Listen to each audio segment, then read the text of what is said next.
Be be Fatima کی تسبیح پڑھتے ہیں جو ہمارے مختلف اوکیزنس پہ ہم کو دیا گیا ہے۔ بی بی فاطمہ زہرا خاتون جنت کی جو تسبیح ہے اس کا پس منظر یہ ہے کہ آپ سب جانتے ہیں کہ حضور اکرم کا گھرانہ اہل بیت ایک بہت ہی سادہ سمپل زندگی گزارتے تھے۔ بی بی فاطمہ سلام اللہ علیہا وہ خود اپنا کام اپنے ہاتھوں سے کیا کرتی تھی۔ تو آپ کو پتہ چلا ایک دفعہ کہیں کے ایک بادشاہ نے ایک غلام تحفے کے طور پہ نبی صاحب کو بھیجا، تو آپ نے سوچا چلو میں جا کے کوئی نوکر غلام مانگ لوں تو میرے کام میں میری مدد کرے۔ تو آپ حضور کے پاس گئے اور گزارش کی کہ ابا جان ہاتھوں سے کام کرنا پڑتا ہے، بہت مشقت کرنی پڑتی ہے، اگر ایک آدھ غلام مجھے مل جائے جو میرے کام میں میری مدد کرے۔ تو حضور نے فرمایا اے فاطمہ میں تجھے کوئی ایسی چیز دوں جو ایسے غلام تو کیا دنیا وما فیہا یعنی دونوں جہان کے بیچ کی جتنی بھی چیزیں ہیں اس سے بھی زیادہ اچھی چیز میں تجھے دوں؟ آپ نے فرمایا بے شک ابا جان دیجئے۔ آپ نے فرمایا ہر نماز سے ہر صلات سے جب تو فارغ ہوتی ہے تو 33 مرتبہ اللہ اکبر، 33 مرتبہ سبحان اللہ، 33 مرتبہ الحمدللہ اور اس کے بعد لا الہ الا اللہ کی تسبیح پڑھا کرو۔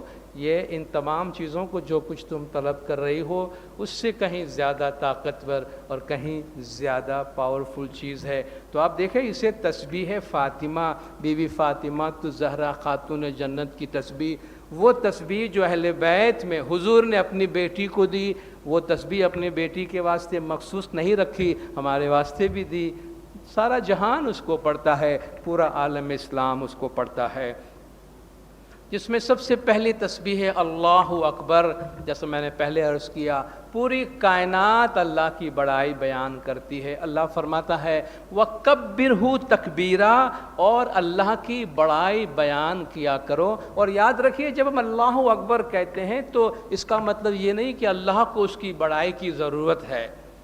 ہمارے اللہ اکبر نہیں کہنے سے اللہ کی بڑائی میں فرق نہیں پڑے گا۔ اللہ کو بڑا بننے کے لیے ہمیں اللہ اکبر کہلوانے کی ضرورت نہیں ہے۔ ہم سے اللہ اکبر اس لیے بار بار کہلوایا جا رہا ہے کہ تم یہ مت بھول جانا کہ کہیں تم بہت بڑے ہو گئے ہو۔ ہم کن چیزوں پہ بڑائی کرتے ہیں؟ ہمارے پاس بڑائی کی کون سی وجہ ہے؟ قدرت نے ہمیں بنایا ہے، قدرت جب چاہے ہمیں اٹھا لیتی ہے، ہمارا ایک ایک لمحہ اس کی رحمت پہ چلتا ہے، تو اللہ کی اس رحمت کو فراموش نہ کرے اور اس کی بڑائی کو فراموش نہ کرے۔ اس لیے ہم سے کہا گیا ایک تو صبح شام اس کے گھر میں آ کر اپنا سر جھکاؤ تاکہ تم اس بات کا یقین اپنے اندر بھی کرو کہ میں کچھ نہیں ہوں، خادم ہوں، ایک ادنا سا انسان ہوں، اور وہ اللہ جو ہے وہ سب سے بڑا ہے، جو ہمیں گھمنڈ کرنے کو منع کرتا ہے کہ ہتھی پربت تولندے بندے، سمندر گھونٹ بھرے، ایسے جودھے ماٹی رلے بندے، تو کیوں گرب کرے۔ تشبیہی زبان میں فرماتے کہ ہتھی پربت تولندے بندے، ہاتھوں سے پہاڑوں کو اٹھا کے وزن کرتے تھے، دونوں میں کون سا پہاڑ بھاری ہے؟ سمندر گھونٹ بھرے، ایسے لوگ ہوتے تھے کہ ایک گھونٹ میں سمندر پی جاتے تھے، ایسے جودھے ماٹی رلے بندے، ایسے لوگ بھی مٹی میں مل کے مٹی ہو گئے، تو کیوں گرب کرے؟ تو کہ میری بات نہیں سنی گئی، میں کہاں ہوں، میری جگہ کدھر ہے، میں کہاں بیٹھا ہوں؟ ارے بھائی تم ہو کون جو تم یہ پوچھ رہے ہو کہ تم کہاں بیٹھے ہو؟ مولا فرماتے تمہارے نام کے آگے کیا لکھا یہ نہ دیکھو، تمہارے دل میں کیا ہے وہ دیکھو۔ علی بھج غافر بندے، چلنا ہی سنسار، علی کا نام لے، یہ دنیا تو ویسے ہی گزر جائے گی۔ بڑائی میرے شاہ کو نہ بھاوے، ہمیں ہینا کھینا تھینے چالیا۔ پیر فرماتے ہیں مولا کو بڑائی پسند نہیں ہے، ہم بھی عاجز بن کے چلے ہیں اور تم سے بھی کہا جا رہا ہے کہ عاجز بن کے چلو۔ دوسری تسبیح اس میں ہم پڑھتے ہیں سبحان اللہ، اللہ پاک ہے۔ اللہ کس چیز سے پاک ہے؟ پاک کا ہمارے پاس اپنا تصور ہے، ہم نے نہا دھو کے اپنے آپ کو پاک صاف کیا تو ہم پاک ہے، اللہ بھی پاک ہے۔ اللہ اس طرح کا پاک نہیں ہے۔ سبحان کا مطلب ہے اللہ کی ذات کے بارے میں مخلوقات کی کوئی بھی صفت بیان نہ کی جائے۔ سبحان ربک رب العزت عما یصفون، یہ جو بھی صفت اللہ کی ذات کے بارے میں دیتے ہیں اللہ اس سے بالا تر ہے۔ سبحانہ و تعالی عما یقولون علوا کبیرا، یہ جو بھی اللہ کے بارے میں کہتے ہیں اللہ اس سے بالا تر ہے۔ تو اللہ کے ساتھ کسی بھی قسم کی مخلوق کی صفت کہ اللہ کا کوئی بیٹا ہے یا اللہ کا کوئی خاندان ہے یا اللہ کا کوئی حسب و نسب ہے، اللہ فرماتا ہے وہ سبحان ہے۔ قالوا اتخذ اللہ ولدا سبحانہ، یہ کہتے ہیں اللہ کا کوئی بیٹا ہے، اللہ سبحان ہے۔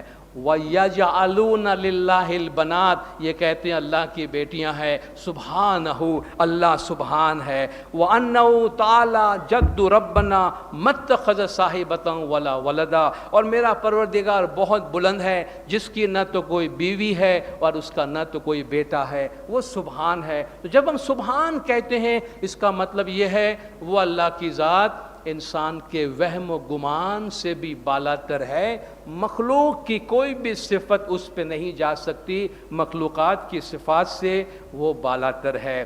اللہ سبحان جنہیں کیا الا اللہ دیا قرار، پیو مندر جی نے دیکھیا سو تر کر لنگیا پار، کہ سبحان اللہ کی تسبیح کی یہ معنی ہوتے ہیں۔ گنان میں اور جگہ بھی فرمایا گیا کہ سامی تاروں کون چھے ماتا نے کون چھے پیتا، سامی تارو نور ماہ شواس، کہ یا مولا کہ تیرا ماں تیری ماں کون، تیرا باپ کون، یہ ماں باپ کا تصور ظاہری جسمانی تصور ہے، یا مولا تیری اصل جگہ تیرا اصل مقام جو ہے وہ نور ہے۔ تو خدا کو ان تمام دنیاوی جسمانی اور مادی صفات سے انسان کے خیالات سے بھی بالا تر قرار دینا سبحان میں آتا ہے۔ تیسری تسبیح اس میں ہم پڑھتے ہیں الحمدللہ، سب تعریفیں اللہ تعالیٰ کے لیے ہے۔ بخدا اگر یہ ایک تسبیح کے معنی ہم سمجھ لیں تو ہماری سوسائٹی کے 99% پرابلم سولو ہو جاوے۔ یہ ہمارے جھگڑے، یہ پرابلم اور نہ معلوم یہ کمپٹیشن اور اس سے شکایت اس سے شکوہ، اگر اتنا سمجھ میں آ جائے کہ میں نے کچھ نہیں کیا ہے سب اللہ نے کیا ہے، اور جو کچھ ہو رہا ہے اللہ کی تعریف اس میں ہے، تو انسان میں حلیمی آ جاتی ہے۔ اور حلیمی نہیں ہونے سے ہی سارے مسائل آتے ہیں۔ جہاں انسان ٹف بن جاتا ہے، جہاں انسان گھمنڈ کرنے لگتا ہے، جہاں سمجھتا ہے میں نے کیا ہے یا میں کروں گا یا میری مرضی چلے گی، وہیں سے سارے مسائل ہوتے ہیں۔ اللہ فرماتے ہیں یہ تسبیح پڑھو کہ الحمدللہ لہ الحمد فی الاولی والآخرہ، شروع میں بھی اس کی تعریف ہے، آخرت میں بھی اس کی تعریف ہے۔ پوری کائنات جو کچھ کائنات میں ہو رہا ہے اللہ فرماتے ہیں ہر چیز حمد کے ساتھ اس کی تعریف کرتی ہے۔ تم بھی حمد کے ساتھ اللہ کی تسبیح پڑھو اور اللہ کی تعریف کرو۔ جو بھی بڑائی، کوئی بھی اچھا کام ہم سے ہو جائے، اپنا اچھا کام کرتے جائیے، مگر کریڈٹ اللہ کو دیجئے، ہم خود نہ لیں۔ آپ مولا کو دیکھیے، مولا اتنا کام کرتے ہیں دنیا میں، کبھی مولا نے یہ فرمایا کہ میں نے کیا ہے؟ کبھی لیڈروں کو مولا کریڈٹ دیتے ہیں، کبھی جماعت کو کریڈٹ دیتے ہیں، کبھی والنٹیئرز کو دیتے ہیں۔ خود اپنے آپ کو کتنا ہمبل لگتے ہیں کہ جیسے انہوں نے کچھ نہیں کیا ہے، آپ لوگوں نے سب کچھ کیا ہے۔ یہ دراصل حقیقی اسلام کی ایتھک ہے جس کی بنیاد پر انسان دنیا میں کام کرتا ہے۔ مولانا نے فرمایا آپ میں سے جن لوگوں نے اچھا کیا ہے ان کو اپنے ترقی کے لیے خدا کا شکرانہ ادا کرنا چاہیے، اور یہ کہنا کافی نہیں ہے کہ میں نے بڑا اچھا کام کیا ہے، میرے پاس روزی کا بڑا اچھا ذریعہ ہے، یہ جو کچھ بھی کیا ہے میں نے کیا ہے۔ نہیں، مولانا نے فرمایا آپ کو ہمبل رہنا چاہیے، حلیم رہنا چاہیے، نمرتا ہونی چاہیے، اور آپ کو آپ کی عبادت میں خداوند تعالیٰ کا شکرانہ ادا کرنا چاہیے کہ ما اصابک من حسنۃ فمن اللہ، آپ کو جو اچھائی پہنچتی ہے وہ اللہ کی طرف سے ہے، اور آپ کو جو وما اصابک من سیئۃ فمن نفسک، اور آپ کو جو برائیاں پہنچتی ہے وہ آپ کے اپنے ذات کی طرف سے ہے، کہ تیری طرف کو کرم ہمیشہ، پاپ دوش ہمیرا، کہ تیری طرف سے تو مہربانی ہی مہربانیاں ہیں، غلطی ہماری طرف سے ہے، کہ اللہ گن تیرا، پیا گن تیرا، صاحب گن تیرا، یاشا اوگن بہت ہمیرا، ہمارے تو اوگن ہیں، جتنے گن ہیں جتنے اچھائیاں ہیں یا مولا سب تیری طرف سے ہے۔ جب یہ رویہ ہماری زندگی میں ہو تو میں نہیں سمجھتا ہمیں کسی سے کوئی شکایت ہو سکتی ہے یا کسی کو ہم سے کوئی شکایت ہو سکتی ہے، ہوگی تو بہت تھوڑی بہت ہوگی۔ یہ جو اتنا زیادہ سوسائٹی میں ہم کو تکلیف ہوتی ہے، ہم بہت ساری چیزوں سے باہر نکل سکتے ہیں، آزاد ہو سکتے ہیں۔ بہت غور سے اس چیز کو سوچنے کی ضرورت ہے۔ اگر ہم نے اپنی عقل کا استعمال کیا ہے، اگر کوئی بہت تعلیم یافتہ ہے، کسی نے بڑی اچھی ایجاد کی ہے، اگر ہم بہت اچھا سوچ سکتے ہیں، اس کا مطلب یہ نہیں ہے کہ عقل بھی ہم نے پیدا کی ہے۔ ہم بہت اچھا سوچ سکتے ہیں، اس کا مطلب یہ نہیں کہ عقل بھی ہم نے پیدا کی ہے۔ اگر ہم بہت تیز دوڑ سکتے ہیں تو اپنے دوڑ پہ اتنا فخر محسوس نہ کریں کہ جیسے ٹانگیں بھی آپ نے بنائی ہیں، ٹانگیں اللہ کی دی ہوئی ہے جس پہ ہم دوڑ رہے ہیں۔ تو اپنی صحت پہ، اپنے جسم پہ، اپنے کسی بھی کوالٹی پہ فخر نہیں کرنا۔ جس نے دیا ہے وہ کسی وقت بھی لے سکتا ہے۔ ہم ادھار کی چیزوں پہ فخر نہ کریں، ہمارا کچھ بھی نہیں ہے، سب اس کا دیا ہوا ہے۔ اور جب اس کی دی ہوئی چیزوں پہ بناتے ہیں تو پرائی چیز پہ فخر بڑھائیں کس چیز کا؟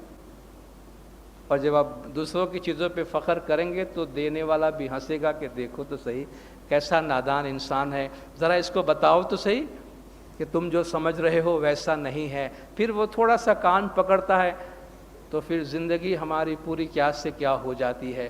تو ہم ایسی صورتحال کیوں پیدا کریں کہ وہ ہمارا کان پکڑے کبھی، یا ہمیں تھوڑا سا ایک ہاتھ بھی آ کے لگائے ذرا سنبھل جاؤ۔